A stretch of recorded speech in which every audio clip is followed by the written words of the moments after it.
என்னுடன் அதிகமாக பாடிய பின்னணி பாடகி திருமதி ஜானகியம்மா அவர்கள் காலமான செய்தி இன்று கிடைக்கப்பெற்று நான் மிகவும் எல்லையில்லா துயரமிட்டேன்.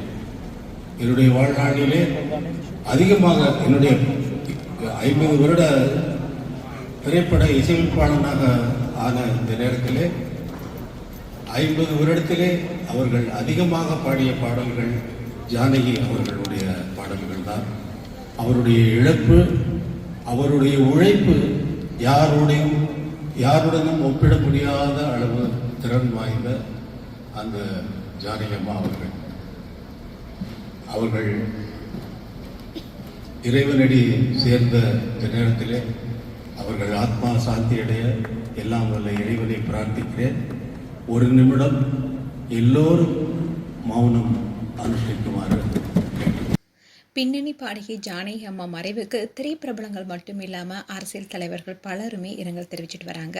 அந்த வகையில் தான் இசையமைப்பாளர் இளையராஜாவும் ஜானகி அம்மாவுடைய மறைவு இரங்கல் தெரிவித்து வீடியோவை ஷேர் பண்ணியிருந்தாரு. அதில் அவர் குறிப்பாக சொன்ன விஷயமே என்னன்னா, தன்னுடைய சொந்த வாழ்க்கையில் எத்தனையோ துக்கங்களையும் தாங்க முடியாத துக்கங்களையும் தாங்கி வாழ்ந்தவங்க தான் ஜானகி அம்மா. அந்த விஷயம்தான் வேதனைக்குரிய விஷயமா இருக்குன்னு இளையராஜா அவர்கள் சொல்லியிருந்தாரு. அது மட்டும் இல்லாமல் உலக இசையமைப்பாளர்கள் மாமேதைகள் அவர்களுடைய ஒவ்வொருத்தருடைய வாழ்க்கையிலையும் தனிப்பட்ட வாழ்க்கையை பொறுத்த வரைக்கும் துக்கமானதாக இருக்கு. அதே சமயம் ஜானகி அம்மா அவங்களுடைய திறமையில யாருக்குமே சளைத்தவங்க இல்லை என்பது ஒவ்வொரு பாடலுமே நிரூபிச்சிருக்காங்கன்னு சொல்லியிருக்காரு. இப்படி இருக்க சூழல் தான் அவருடைய இசை நிகழ்ச்சியில் ஜானகி அம்மா குறித்து உருக்கமாக பேசினதோட எல்லாரும் சேர்ந்து மௌன அஞ்சலியும் செலுத்தியிருக்காங்க. இந்த வீடியோ இப்போ சோஷியல் மீடியாவில் வைரல் ஆகிட்டு வருது.